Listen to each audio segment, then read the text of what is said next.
La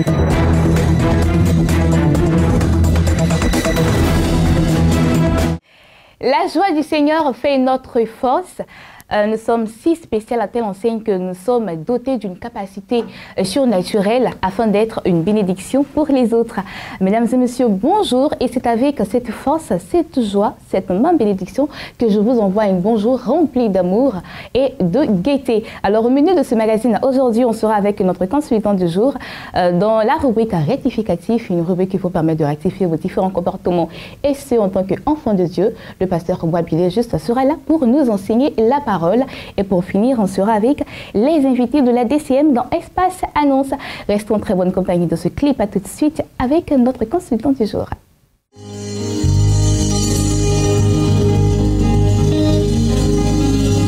Pliga par mon Dieu, le seul me rend plus fort. Fini les tralala, fini les oh là là.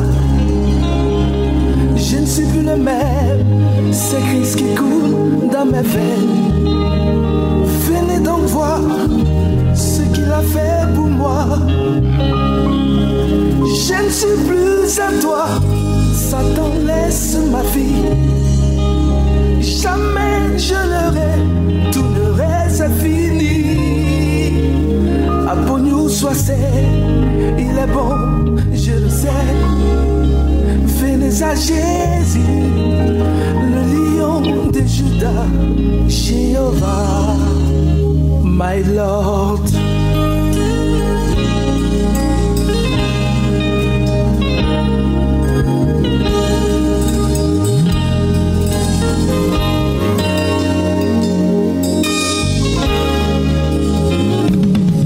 J'ai fini avec les oh là là. Je veux maintenant louer Jéhovah. Le passé est derrière moi, pour désormais chanter mon papa. Moi j'ai fini avec les oh là là. Je veux maintenant louer Jéhovah. Le passé est derrière moi, pour célébrer El Shaddai.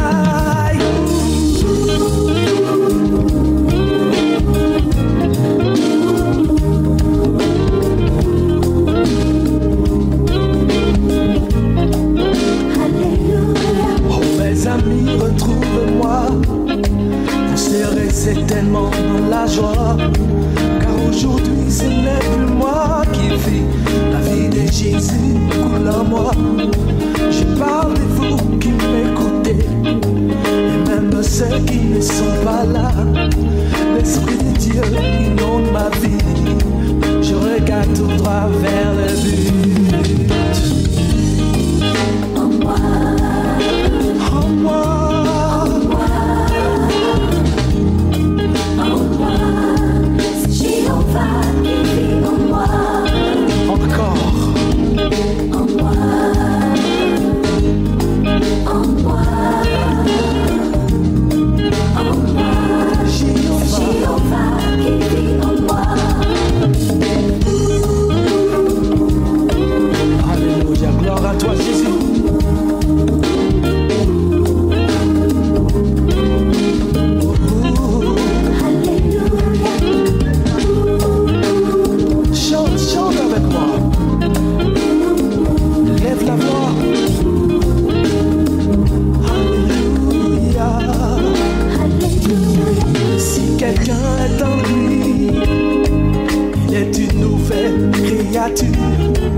Voici Dieu fait toutes des choses nouvelles.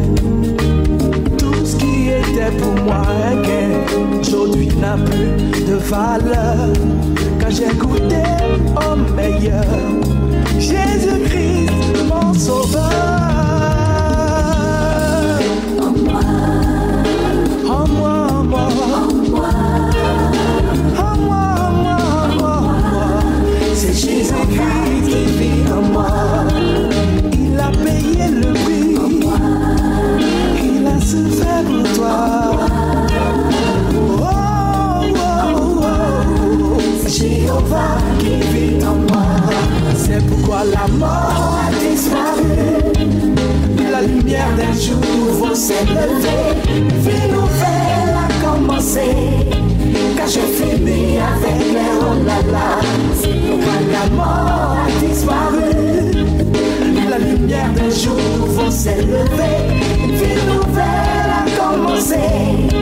Quand j'ai fini avec les oh là là.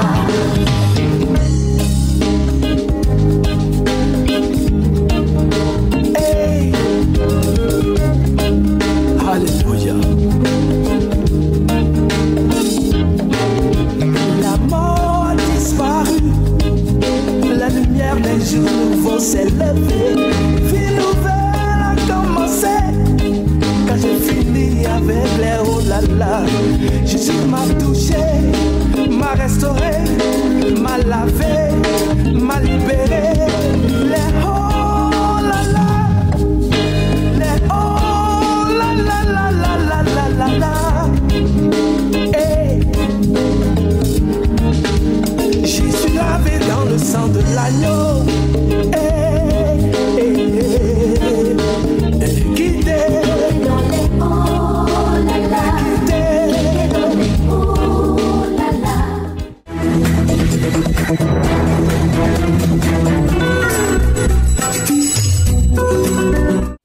Vous vous êtes très bien installés, je l'espère, et comme je l'ai annoncé tantôt, notre consultant du jour s'est installé sur notre plateau, le pasteur Obabile. Juste à notre thème du jour, le but de notre présence à l'église. Bonjour, pasteur. Bonjour, Bénédicte. Comment ça va? Ça va. D'accord. Pourquoi le but de notre présence à l'église aujourd'hui?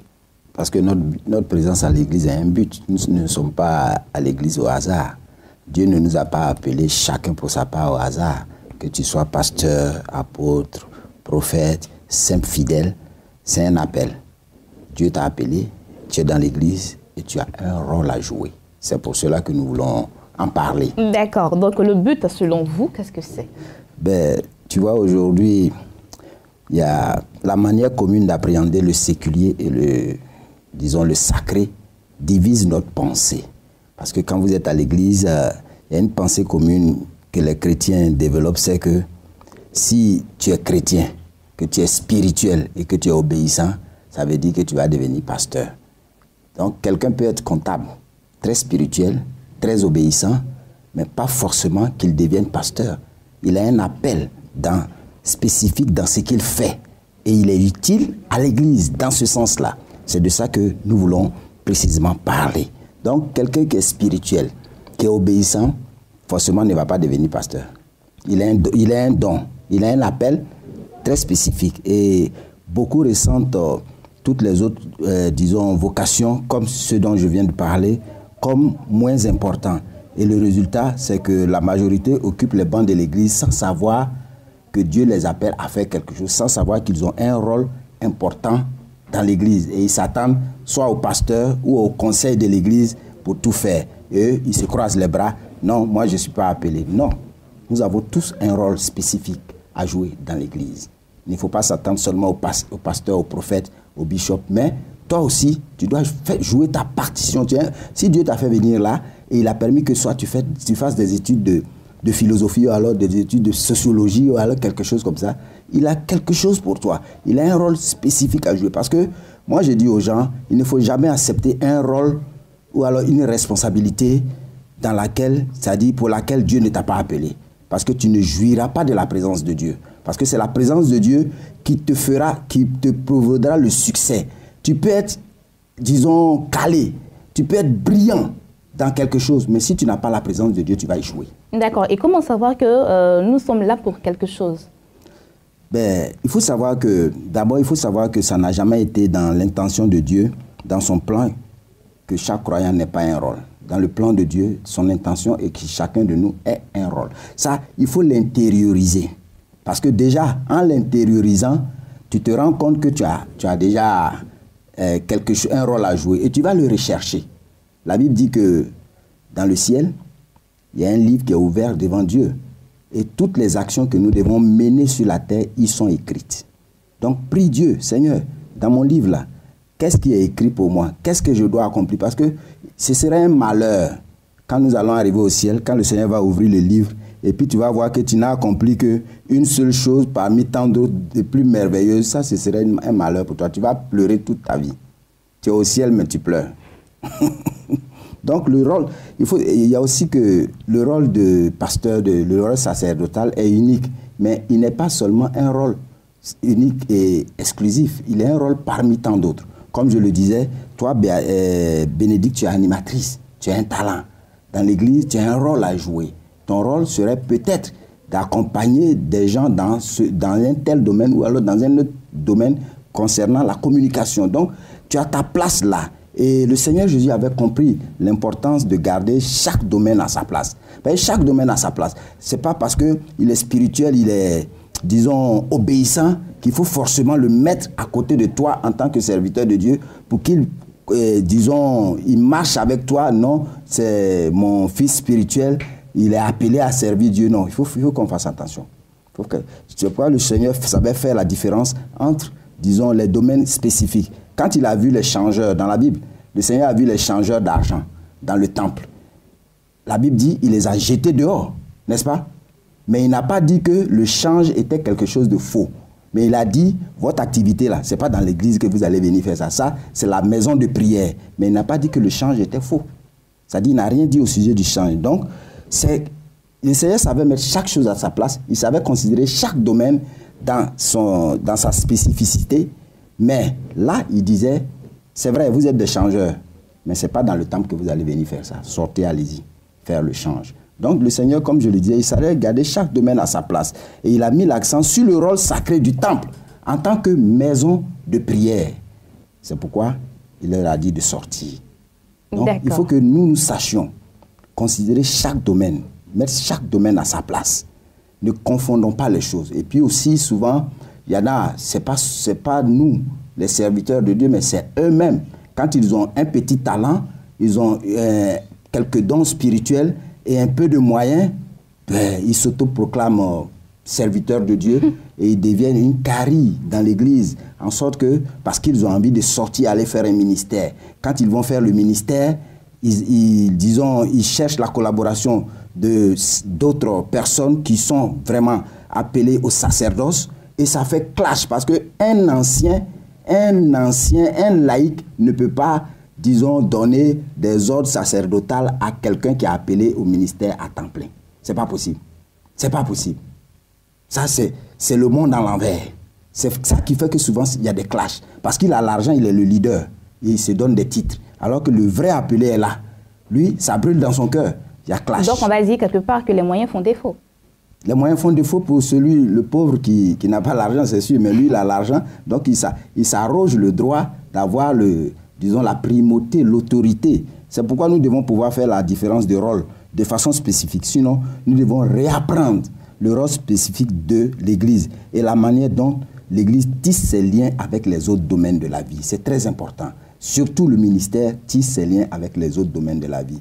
Parce qu'il y a des gens qui ont appelé des gens comme ça, qui se sont vus après bloqués, n'ont pas pu avancer. Ben, la faute est à qui? D'accord. Donc, qu'est-ce qu'on va retenir pour finir à propos de ce thème? Je dirais, la faute est à qui? C'est ça ma conclusion. La faute est à qui? Il faut que chacun fasse un mea culpa pour voir l'essence même de sa motivation. C'est ça, la motivation, c'est ça qui est important. Parce que c'est notre motivation qui fait que le diable peut nous accuser.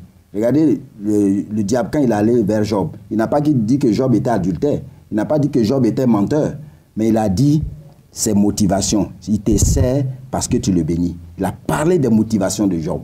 Et ça, c'est quelque chose sur lequel nous devons veiller, nos motivations. Okay. Quelles sont nos motivations en agissant ainsi? D'accord. Et là, la question est posée à tout le monde et à toutes ces personnes qui nous regardent actuellement. Quelles sont vos motivations lorsque vous agissez ainsi à l'église? J'espère que le message est bel et bien passé. Nous soufflons un peu en musique afin de revenir avec les invités de la DCM. Hallelujah.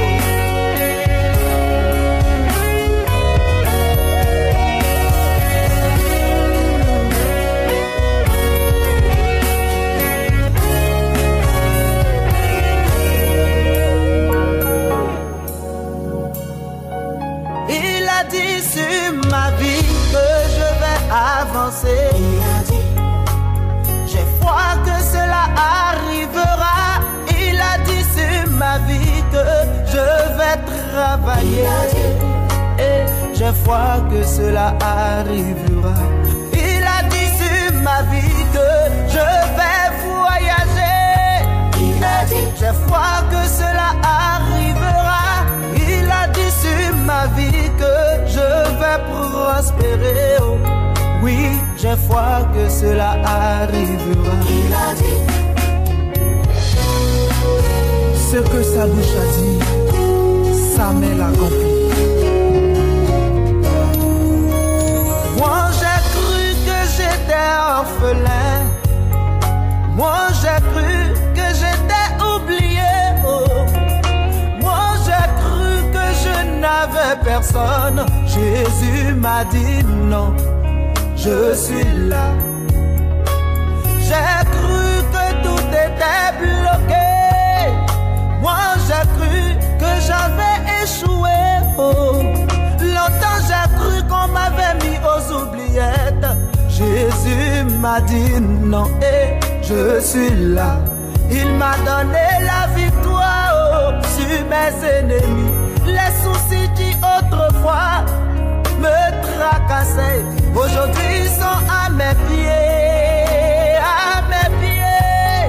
Jésus, oh, il n'y a pas son pareil. il est là. Il est là, Il est là. Jésus est là,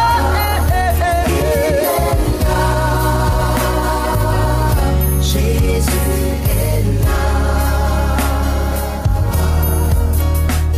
Tu as cru qu'il t'avait oublié, que le chômage n'allait jamais s'arrêter, que tu n'auras pas la guérison. Mais Jésus te dit non, je suis là. Il est là. Il est là. Il n'y a pas pareil. Pourquoi te lamentes-tu encore, orphelin? Jésus est là.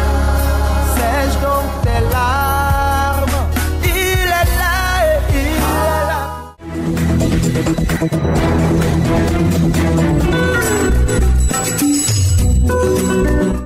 Le prophète Herman Kwadjo est sur notre plateau dans Espace Annonce et c'est avec lui que nous allons ouvrir cette session. Il est là pour la présentation des livres du docteur Olivier Boni. Il est là au nom du CIPE. Oui, au nom du CIPE, le Centre international du plein d'évangile.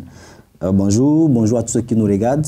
Effectivement, je suis là pour présenter 3 livres du docteur Olivier Boni. Nous en parlons déjà sur Béni TV depuis un certain temps. Je suis sur mon plateau aujourd'hui pour en parler. Nous avons La parole de Dieu à notre portée. C'est un ouvrage que le docteur Olivier Boni met à la disposition du corps du Christ pour apprendre aux gens à méditer. Voilà, parce qu'il arrive souvent que nous lisons la Bible, mais nous ne comprenons pas beaucoup de choses. Il arrive souvent que pour ceux les plus tenaces, quand on commence à lire, ça nous ennuie, on ne sait pas trop de quoi ça parle. Ça nous explique un peu. Et puis une autre chose, au niveau des pasteurs, la parole de Dieu à notre portée va nous aider à pouvoir varier nos prédications. Parce qu'il nous arrive, en tant que pasteur, d'être à coup de messages. Tu prêches chaque dimanche, tu prêches chaque dimanche, tu prêches chaque dimanche. À un moment donné, tu ne sais plus trop quel message donner à ton peuple. Souvent même, tu prêches la même chose, mais tu ne te rends pas compte que c'est la même chose que tu prêches. Donc, avec la parole de Dieu à notre portée, ça nous aide à pouvoir varier nos prédications, ça nous aide à pouvoir méditer en profondeur la Bible, à pouvoir interpréter aussi, quand on prend un verset, savoir l'interpréter assez facilement. Voilà. Le deuxième livre dont je voulais parler, c'est le décryptage du psaume 23. En tout cas, nous connaissons le psaume 23, nous lisons le psaume 23, l'Éternel est mon berger, je ne manquerai de rien. La première question que le docteur Olivier Boni la première question qu'il nous pose, c'est quand David dit l'Éternel est mon berger, je ne manquerai de rien. Qu'est-ce qui se passe entre l'Éternel et mon berger, je ne manque de rien? Parce que nous sommes chrétiens aujourd'hui, nous avons le même Dieu que David, mais pourquoi est-ce que beaucoup de chrétiens manquent de beaucoup de choses, alors que David ne manquait de rien? La Bible dit que David n'a jamais perdu un seul combat. Comment ça se fait que cet homme a marché avec Dieu? Il n'a pratiquement jamais été déçu de Dieu. Or, l'Église d'aujourd'hui, à plusieurs reprises, nous lançons des sujets de prière, nous jeûnons, mais nous ne voyons pas automatiquement la main de Dieu se manifester. Comment est-ce que David a fonctionné avec Dieu? Comment est-ce que Dieu a fonctionné avec David? Le décryptage du psaume 23 nous permet d'être en relation étroite avec Dieu Et à partir de ce moment-là, ce que Dieu a prévu pour ta vie s'accomplit sans souci parce que tu sais comment être l'homme selon le cœur de Dieu parce que Dieu appelle David l'homme selon le cœur de Dieu. D'accord. Et le dernier ouvrage dont je vais parler, les clés de la grandeur. Les clés de la grandeur, c'est un ouvrage destiné à tout le monde. Pasteur, que tu sois simple, fidèle, je pense que la grandeur est quelque chose qui doit naître en toi. Pour quelqu'un qui aspire à devenir grand, les clés de la grandeur peuvent t'aider. Vous voyez, on parle de la bénédiction, on parle de la grâce et on parle de l'onction. Comment est-ce que nous avons des prophéties qui sont sur nos vies? La Bible dit la prophétie de Jacob et d'Ésaü avait été annoncée. Comment est-ce que ça se fait que la prophétie qui est annoncée se matérialise? Parce que c'est le souci de beaucoup de personnes. On a la prophétie, mais on n'arrive pas à matérialiser la prophétie. Ensuite, la grâce. Qu'est-ce que c'est la grâce? Parce qu'on dit pas la grâce de Dieu, pas la grâce de Dieu. C'est une expression que nous avons dans l'Église. Qu'est-ce que c'est la grâce? Et par rapport à l'onction, beaucoup de pasteurs le disent, l'onction fait la différence. Mais quand nous lisons les clés de la grandeur, on se rend compte que l'onction ne fait pas la différence, mais c'est plutôt la grâce qui fait la différence. Pourquoi? Parce que quand Dieu veut se manifester, il utilise le canal qui est à sa disposition. N'importe qui peut faire ce qu'il veut faire, mais ce qui va te caractériser en tant que serviteur de Dieu, c'est la grâce. Donc, comment attirer la grâce de Dieu sur ta vie? Comment déclencher cette grâce-là pour qu'elle t'ouvre des portes? Tout ça se retrouve dans les clés de la grandeur. D'accord. Comment fait-on pour s'en en procurer? Oui, les contacts sont là. Je suis joignable au 00225 08 96 22 74 08 96 22 74 et puis le 06 25 07 31 06 25 07 31 pour tous ceux qui veulent un livre.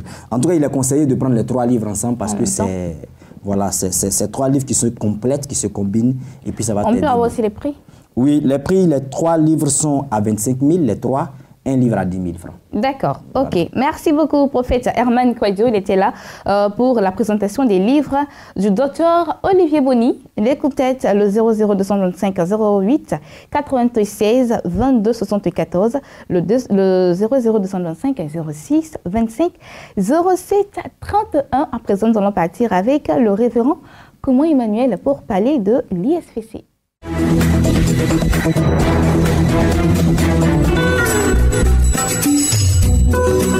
C'était salé sur notre plateau. Le révérend Koumou Emmanuel est le PDG de l'Institut supérieur de la formation continue. Il est là pour annoncer ce séminaire de formation qui aura lieu très bientôt. Bonjour révérend. Bonjour Bénédicte. Comment ça va? Oui, ça va très bien. D'accord. Alors ça va très bien, merci. Okay. De quelle formation parle-t-on exactement? Ok, nous parlons de cette formation, donc une formation, ça dit les compétences et les qualités requises pour gagner au XXIe siècle. D'accord. Vous savez que Ruth, aujourd'hui, c'est vrai, en cette année 2017, nous avons tellement prononcé des vœux. Maintenant, il est temps de prendre ses marques. Prendre ses marques, c'est d'avoir ce désir d'apprendre et puis projeter en cette année 2017. Qu'est-ce que je vais faire? Qu'est-ce que je vais faire? Et dans ce que je vais faire, je cherche à comprendre. J'ai dit quoi, et je mets tout ça sur le papier. Et après tout cela, je cherche à prêcher l'idée ou bien quels sont les chemins que je peux utiliser. Alors, je me donne par exemple une formation. Donc ici, nous voulons vraiment donner, parce que quand je possède une compétence, je possède en tout cas une force en moi, un don en moi, je dois chercher à développer cela. Et passant par quoi? Par des experts. Quand je dis expert, c'est lui qui connaît, il va me donner des orientations, c'est-à-dire un manager pour dire fais comme ça, fais comme ça, fais comme ça, et tu penses que tu vas atteindre tes objectifs. Raison pour laquelle nous voulons dire maintenant, si on a pris les marques, nous devons chercher aussi à voir quelles sont mes différentes missions que je dois mener cette année 2017. Après les missions, je dois chercher à comprendre aussi et puis me faire former. Me faire former, c'est-à-dire asseoir ma crédibilité partout. Je ne dois pas être un saférien dans la société comme on le dit. Alors je me forme et je connais. Si je connais, je vais aider d'autres personnes à se former et ceux-là aussi vont devenir des experts. Donc voici des raisons. C'est pourquoi ce samedi, nous avons une formation et je répète encore le thème qui est très évocateur pour dire compétences et qualités requises pour gagner au XXIe siècle. Qu'est-ce que j'ai comme arme? Qu'est-ce que j'ai comme force? Qu'est-ce que j'ai comme faiblesse? Qu'est-ce que j'ai comme force? Tout cela, je dois connaître cela et pouvoir me jeter dans la nature pour pouvoir vraiment apprendre et à travailler. Et vous allez voir que ça va donner une force. D'accord. L'entrée est payante? Oui, l'entrée est payante. Oui, l'entrée est payante. C'est 15 000 simplement. Nous sommes humanistes et nous apportons ce que les gens peuvent payer. Vous savez, souvent, des gens disent, oui, il y a le séminaire, oui, vraiment, c'est... Mais c'est vrai, il y a des gens qui donnent petit et il va y avoir gros. Souvent, des gens, il y a inscription, il y a quelqu'un qui allait s'inscrire à 5 000 francs. On dit, oui, on fait quelque chose, c'est 5 000 francs. Mais nous, notre particularité, nous sommes des chrétiens. Nous ne pouvons pas donner le petit. Même quand vous donnez petit, nous, on vous donne gros. D'accord. La formation dure combien de temps? La formation dure sur 3 mois. La formation sur 3 mois. Mais ce jour-là, c'est-à-dire il y a des types de formations qu'on appelle le top management. Donc, les 15 000 francs, c'est pour ce samedi? C'est pour ce samedi. D'accord. Voilà. Okay. Pour aider les gens à mieux s'organiser. Parce que les gens veulent petit, nous, on va les donner petit, mais pas ce petit qu'ils ont reçu ailleurs, là. On veut leur donner quelque chose de conseil. On va situer le local? Nous sommes situés à Cocody Saint-Jean, en allant vers l'hôtel communal. À votre droite, on appelle le Sirège. Vous allez nous trouver là. Et il peut nous appeler aussi, nous joindre avec les contacts, le 59 55 06 69, le 02 11 33 92. Alors nous appelons toute la population abidjanaise, hors de la Côte d'Ivoire, intérieur du pays, tous ceux qui nous suivent actuellement, téléspectateurs, bonjour à vous, nous vous invitons à ce séminaire, venez et on va échanger. Tous ceux qui nous ont appelés aussi, je vous donne cette parole pour dire, venez, on va se voir, on va se parler, on va s'entendre. Merci, révérend Kouma Emmanuel, PDG de l'Institut supérieur de la formation continue. Il était là pour annoncer ces séminaires de formation qui aura lieu ce samedi 4 février. Eh bien, les contacts, le 59 55 06 69 et le 02 11 33 92. Et c'est ici que moi je mets un point à cette émission. J'ai été très heureuse d'être avec vous aujourd'hui. Rendez-vous demain avec Gisèle Blessing pour un nouveau numéro. Vous pouvez nous voir et nous revoir sur notre site internet www.beni.tv et que l'Éternel vous bénisse abondamment sur la chaîne des Bénis. Bonne suite de programme sur Béni TV.